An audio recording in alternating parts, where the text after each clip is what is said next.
본문의 생명의 말씀은 열왕기하 3장 13절에서 20절입니다. 말씀을 봉독해 드리겠습니다. 엘리사가 이스라엘 왕에게 이르되 내가 당신과 무슨 상관이 있나이까? 당신의 부친의 선지자들과 당신의 모친의 선지자들에게 가소서 하니 이스라엘 왕이 그에게 이르되 그렇지 아니하니이다. 여호와께서 이 세 왕을 불러 모아 모압의 손에 넘기려 하시나이다 하니라. 엘리사가 이르되 내가 섬기는 만군의 여호와께서 살아계심을 두고 맹세하노니 내가 만일 유다의 왕 여호사밧의 얼굴을 봄이 아니면 그 앞에서 당신을 향하지도 아니하고 보지도 아니하였으리이다. 이제 내게로 검은고 탈 자를 불러오소서 하니라. 검은고 타는 자가 검은고를 탈 때 여호와의 손이 엘리사 위에 있더니 그가 이르되 여호와의 말씀이 이 골짜기에 개천을 많이 파라 하셨나이다. 여호와께서 이르시기를 너희가 바람도 보지 못하고 비도 보지 못하되 이 골짜기에 물이 가득하여 너희와 너희 가축과 짐승이 마시리라 하셨나이다. 이것은 여호와께서 보시기에 작은 일이라. 여호와께서 모압 사람도 당신의 손에 넘기시리니 당신들이 모든 견고한 성읍과 모든 아름다운 성읍을 치고 모든 좋은 나무를 베고 모든 샘을 메우고 돌로 모든 좋은 밭을 헐리이다 하더니 아침이 되어 소재 드릴 때 물이 에돔 쪽에서부터 흘러와 그 땅에 가득하였더라. 아멘.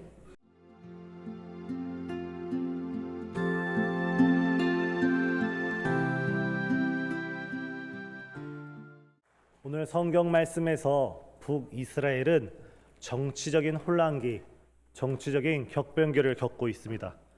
22년이나 북이스라엘을 다스리던 아합 왕이 전쟁터에서 하루아침에 죽고 맙니다. 그리고 아합의 왕위를 이어 그의 아들 아하시야가 왕에 올랐지만 불과 2년 만에 그는 다락 난관에서 떨어져 실족사를 하게 됩니다.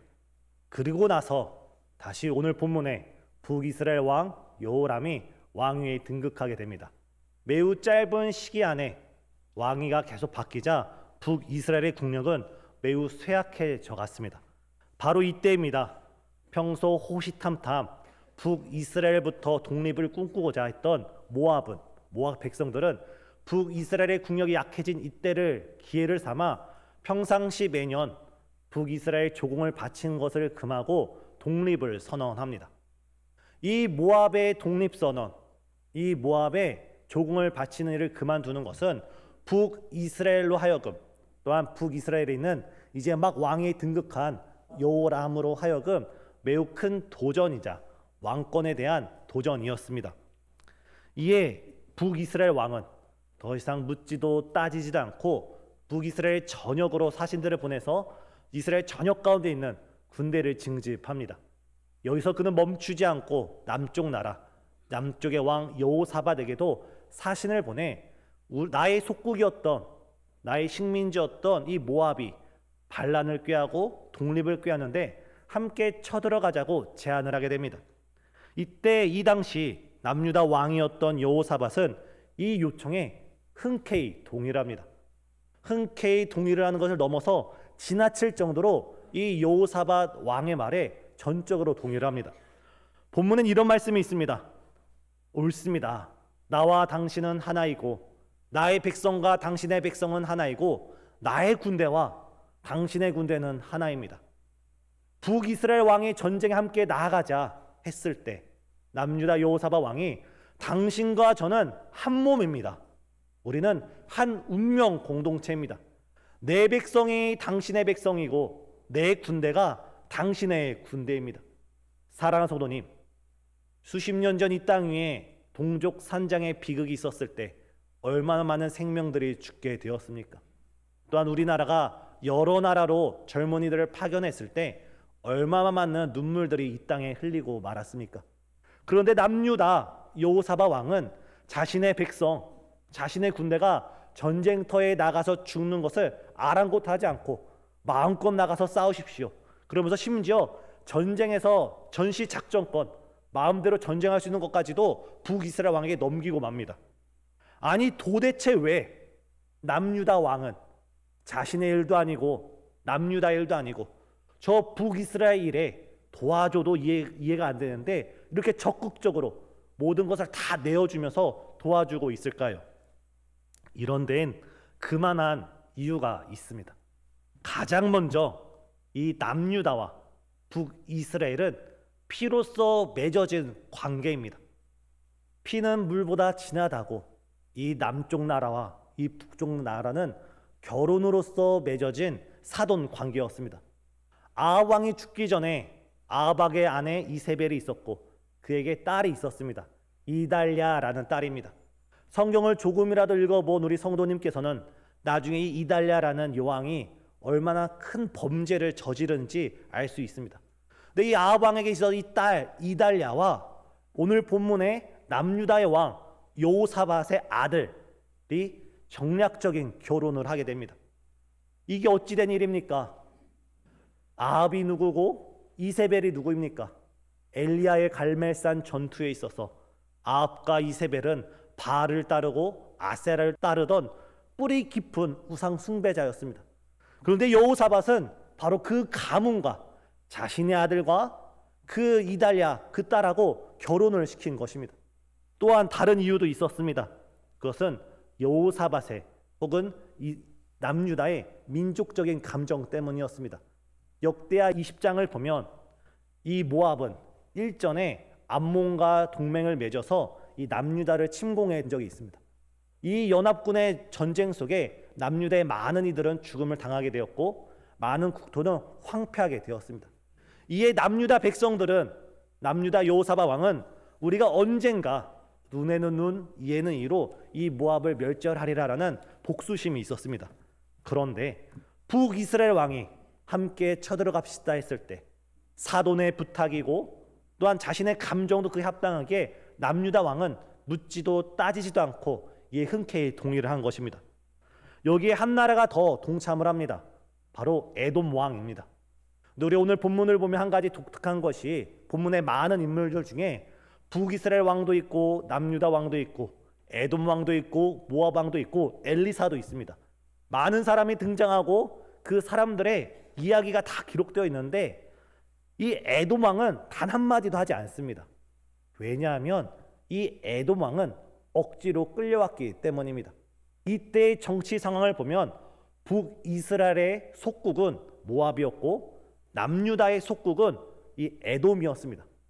이 북이스라엘 왕과 남유다 왕이 만나서 우리가 모압으로 어떻게 쳐들어갈까 논의를 할 때 이들이 이 에돔 족속 땅을 통과하여 가자는 것은 이곳이 가장 빠른 길이기도 했지만 다른 한편으로는 에돔 땅을 지나가면서 자신의 속국이었던 에돔 왕과 그의 군사들을 다 함께 쳐들어가자라는 그런 계획이 있었던 것입니다. 그래서 에돔 왕은 이 전쟁에 자의반 타의반 눈물을 머금고 울며 겨자 먹기로 끌려오게 된 것입니다. 북이스라엘 왕은 자신의 왕위에 대한 도전으로 전쟁에 참여하게 되었습니다.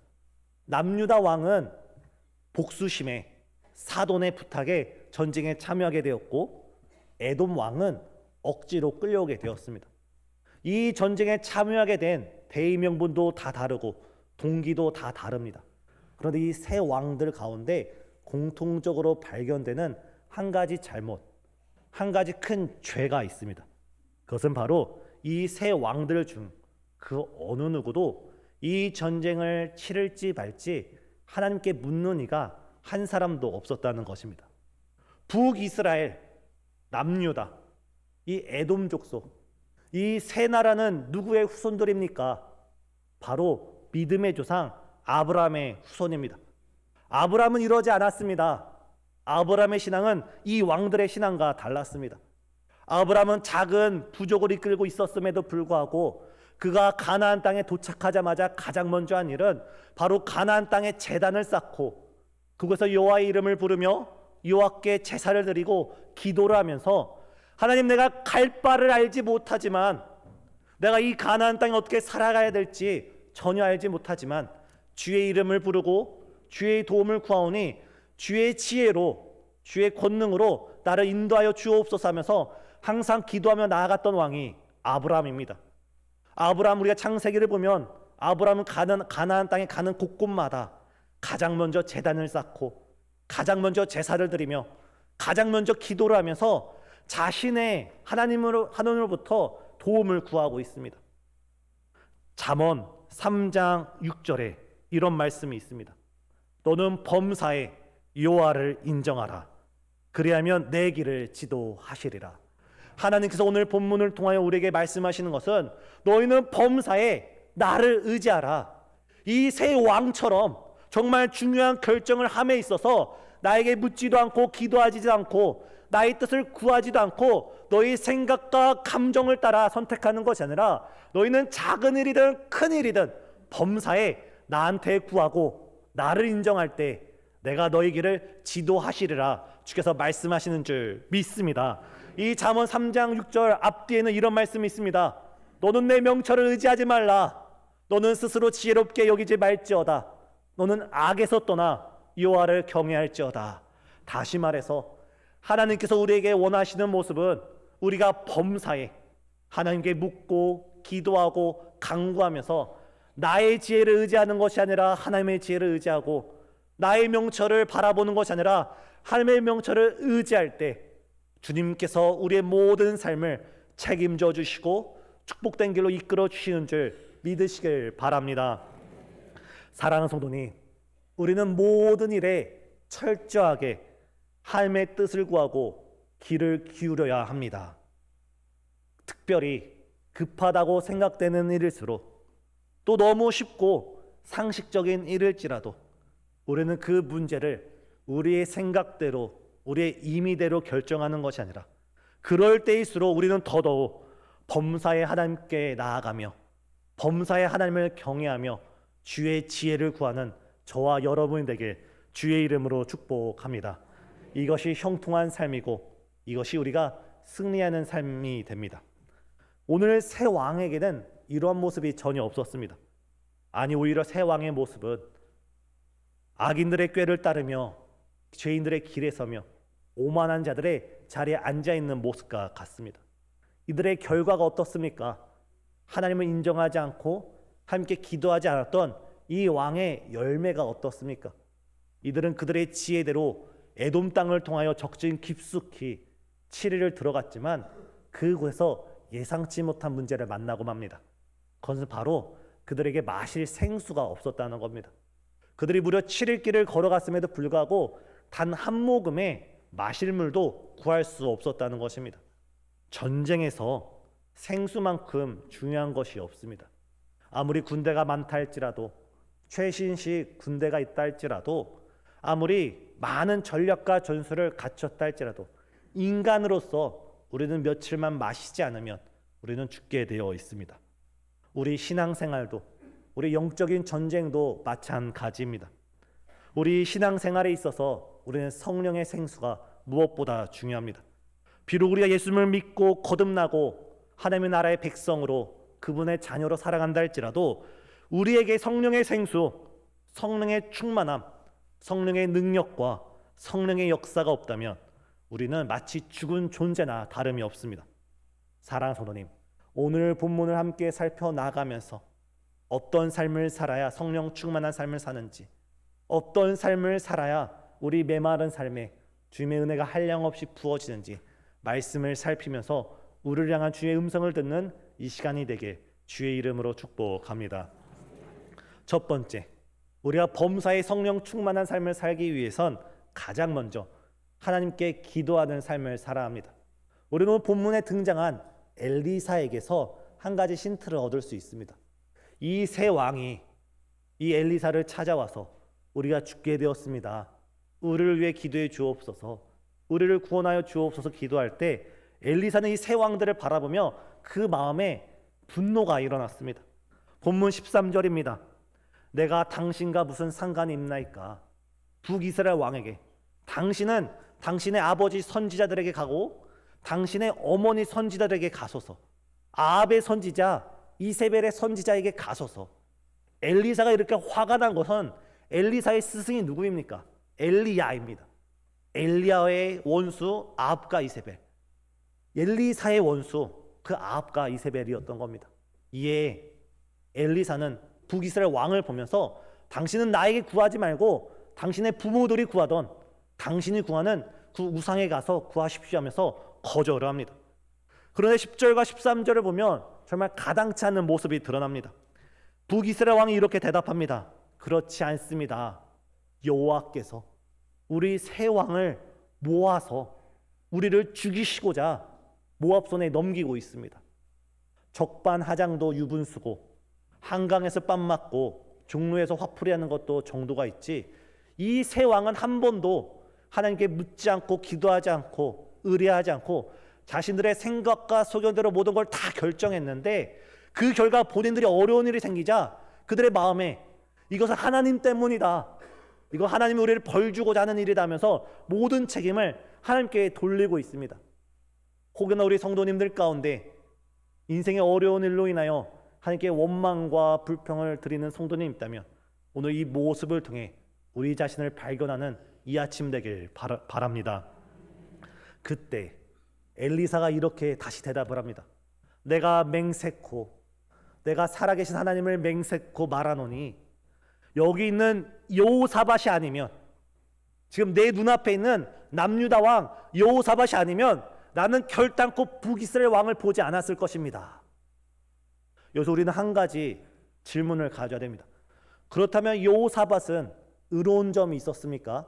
아까 제가 말씀드렸듯이 여호사밧은 사돈 관계의 부탁으로 인해, 혈연, 지극히 개인적인 부탁으로 인해 이 전쟁을 참여하게 되었습니다. 또한 민족적인 감정 때문에, 개인적인 감정 때문에 한 나라를 다스림에 있어서 이 나라를 위험에 빠뜨렸습니다. 정말 왕으로서 큰 실책을 한 게 여호사밧입니다. 여호사밧의 더 큰 잘못은 무엇이냐면, 사실 여호사밧의 실수는 이번이 한 번이 아닙니다. 그 옛날 아합 시기에 아합은 여호사밧에게 함께 전쟁을 치르자 제안을 했고, 여호사밧은 그 전쟁에 참여하게 되었습니다. 그때 하나님께서 2명의 선지자를 통해 너는 다시는 아합의 집과 연합하지 말라, 너는 다시 북이스라엘과 연합하지 말라, 2번의 경고를 하고 그의 생명을 구원받았음에도 불구하고 여호사밧은 다시금 북이스라엘 제안에 똑같은 죄를 저지르고 있습니다. 어떻게 보면 북이스라엘보다 남유다 여호사밧의 죄이 더 크다고 볼 수 있습니다. 오늘 엘리사는 이 사람들에게 말하기를, 내가 여호사밧의 얼굴이 아니었으면 내가 너에게 기도를 하지 않겠다라고 말하고 있습니다. 사실 이 말씀은 엘리사밧이 아니라 바로 엘리사밧의 가문, 바로 다윗의 가문과 맺은 하나님의 언약 때문입니다.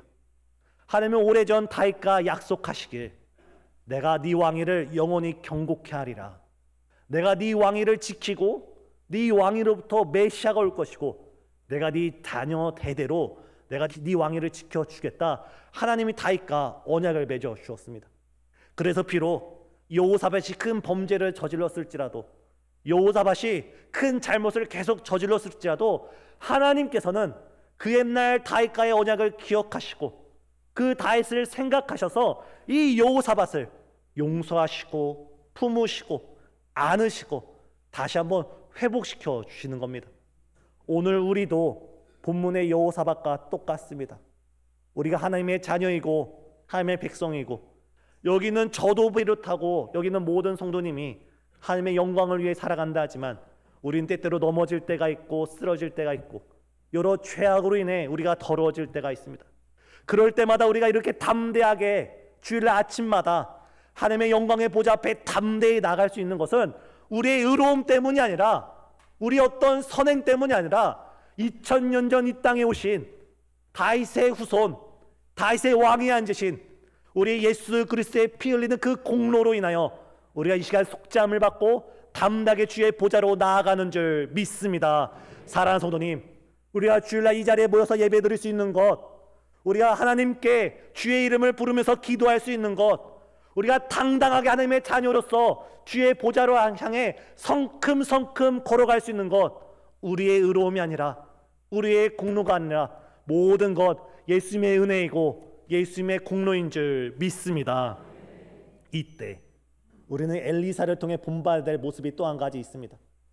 엘리사는 자신의 마음에서 치솟아 오르는 그 분노의 감정을 하나님의 뜻 앞에 굴복시키면서 기도를 시작하되, 그 마음을 가눌 길이 없어서 검은 고 타는 자를 불러옵니다. 그리고 검은 고 타는 자로 하여금 검은 고를 타게 하고 그 반주에 맞춰서 기도를 시작합니다. 여기 보고 싶지 않은 북이스라엘 왕, 여기 똑같은 죄를 계속 저지르고 있는 여호사밧, 상종할 가치가 없는 에돔 왕이 있을 때 여호사밧은 찬양을 통해, 기도를 통해 눈앞에 있는 이 왕들을 바라보는 것이 아니라 찬양 가운데 임하시고 찬양 가운데 찾아오시고 찬양 가운데 역사하시는 하나님을 바라보게 되었습니다. 이것이 찬양이 가지는 놀라운 힘입니다. 성령께서는 찬양을 통해 크게 역사하는 줄 믿습니다. 때로는 한 주간 세상살이 가운데 열심히 살려고 했지만 실패하고 넘어져서 이 자리 가운데 나왔을 때 우리가 찬양을 부르다 보면 찬양을 통해 주는 나를 기르시는 목자요, 찬양을 부르다 보면 나는 실패하고 나는 넘어졌지만 우리 선한 목자 되신 주님은 나를 붙들어서 나는 푸른 초장과 실만한 물가로 인도하여 주시는구나. 때는 우리가 열심히 살고 말씀대로 산다 할지라도 우리의 육체의 연약함, 우리의 죄성으로 인해 우리가 죄에 빠졌을 때라도 우리가 주의 이름을 부르면서 십자가 십자가 내가 처음 볼 때에 우리가 찬양을 부르다 보면 찬양 가운데 주님께서 그 피 흘림으로 말미암아 그 보혈로 말미암아 우리의 죄를 속죄해 주신 것을 우리는 체험하게 됩니다. 또한 나 같은 이 부족한 나에게 주의 베푸신 은혜가 가눌 길 없어서 어떻게 감사를 표현할 길 없어서 혼자 예배당에 나와서 두 손을 높이 들고 찬양하라 내 영혼아, 찬양하라 내 영혼아, 하나님의 이름을 높이 찬양 드릴 때 하나님은 찬양 가운데 역사하시고 찬양 가운데 우리 마음의 문을 두드리시고 우리 메마른 심령에 생수의 강이 넘쳐 흐르게 하실 줄 믿습니다. 우리 성도님에 비해 제가 살아온 삶이 비록 길다 말씀드릴 수 없지만 제 짧은 삶에도 여러 번 고비고비 어려운 순간이 있었습니다. 그때 하나님께서는 저를 붙잡아 주시되 찬양을 통해 붙잡아 주셨습니다. 제가 좋아하는 여러 찬양이 있지만 그 중 하나가 바로 하나님은 실수하지 않으신다는 입니다. 오늘 아삽 찬양대가 찬양 드렸던 하나님의 부르심은 이 찬양의 오늘날 세련된 버전이라면 저는 80년대 90년대 복음성가에서 불렀던 이 찬양이 제 인생의 찬양입니다.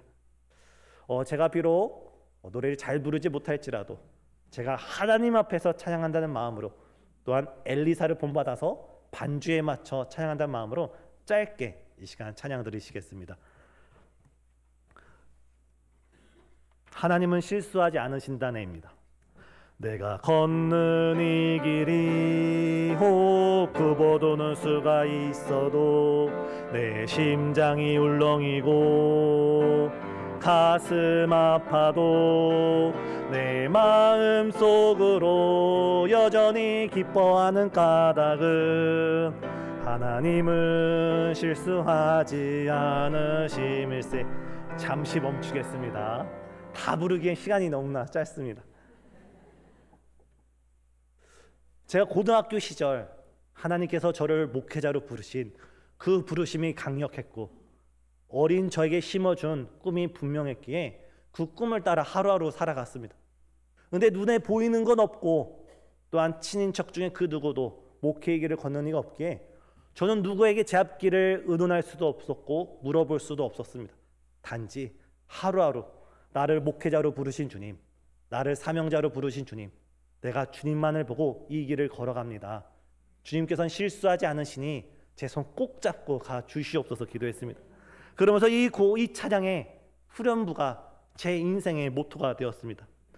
어두운 밤 어둠이 깊어 날이 다시는 밝지 않을 것 같아 보여도 내 신앙 부여잡고 주님께 모든 거 맡기리니 하나님을 내가 믿음일세. 예. 제가 노래를 못 부름에도 불구하고 이렇게 담대하게 거침없이 이불 속에 들어가서 이불킥을 하더라도 이렇게 노래를 부른 것은 또 반주를 친다 하더라도 맞춰가지가 않습니다.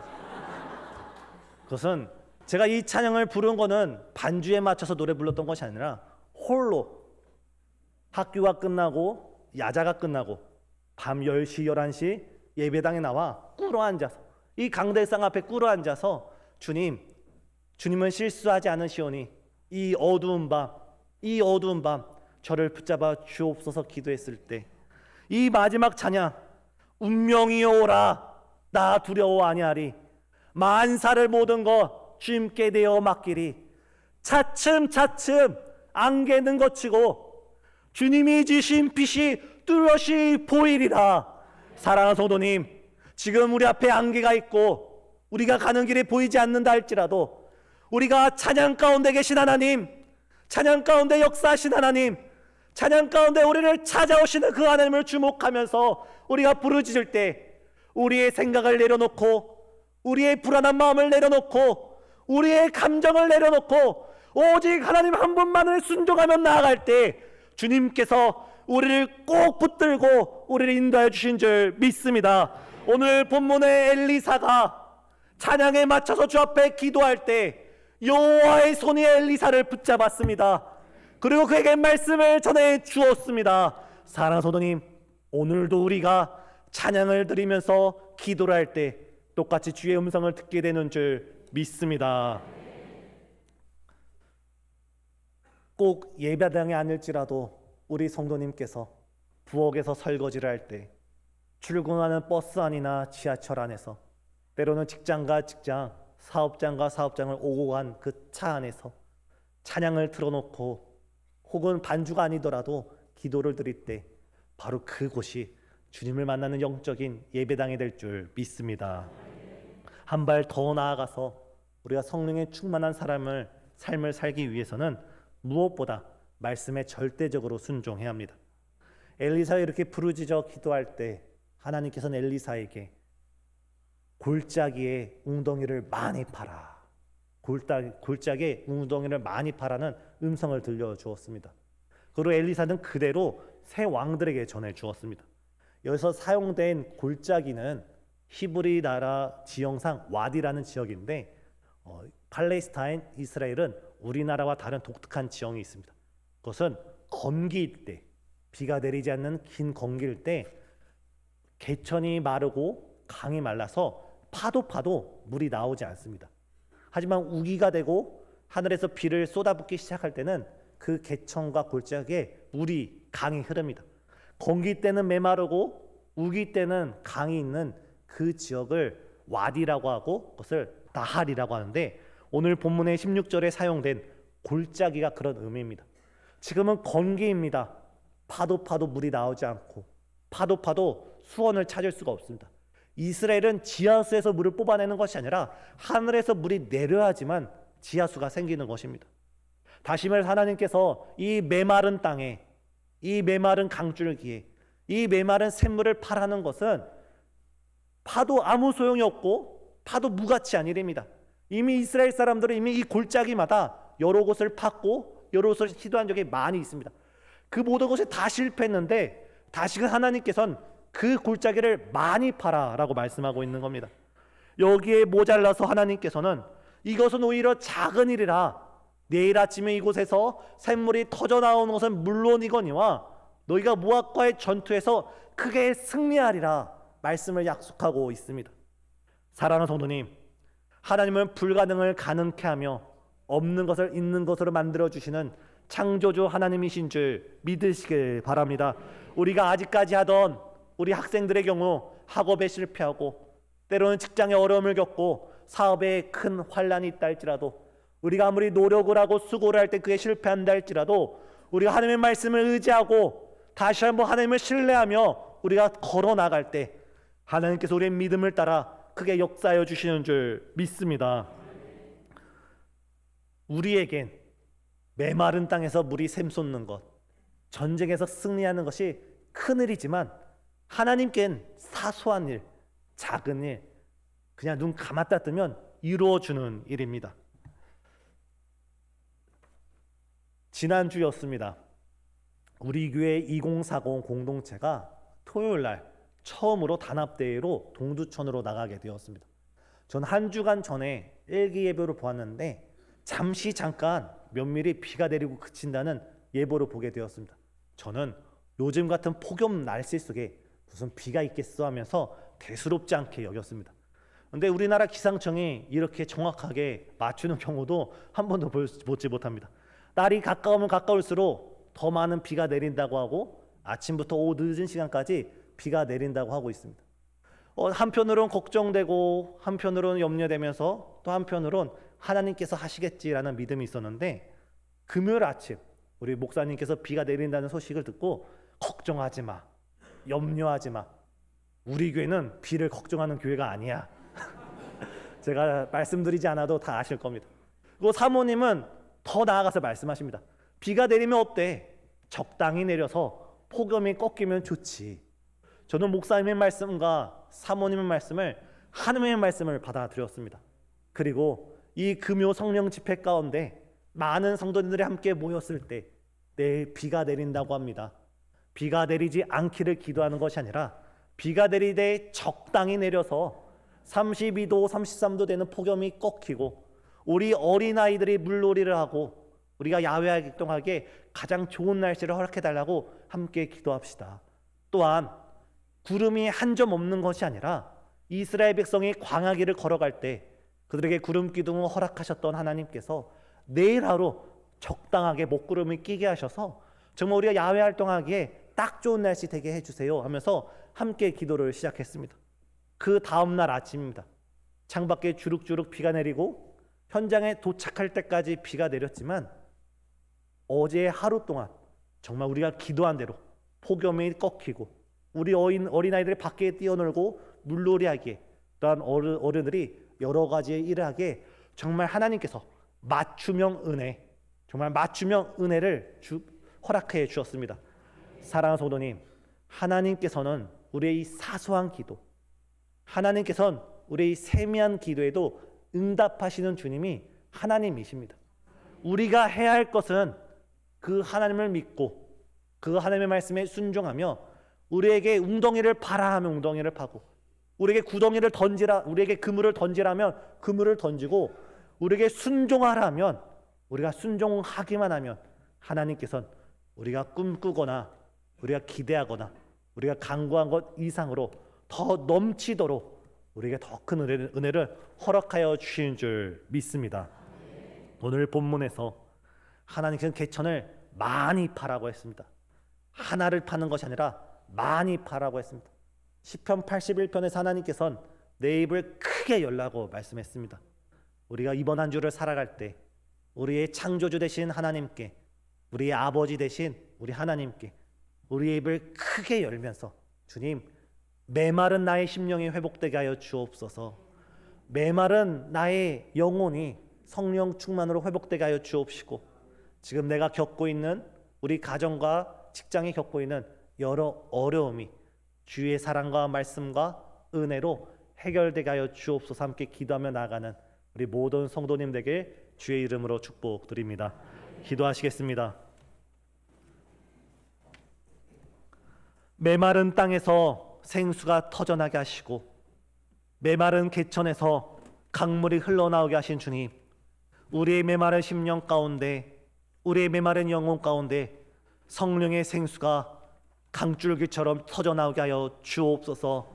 또한 우리가 찬양을 통하여 주 앞에 기도하기를 쉬지 않게 하여 주옵시고 날마다 주 앞에 묻고 기도하고 간구하며 나의 생각과 나의 지식과 나의 경험과 내 자신을 의지하는 것이 아니라 철저하게 하나님만 의지하며 하나님만 붙잡는 모든 성도 될 수 있도록 우리를 주장하여 주옵소서.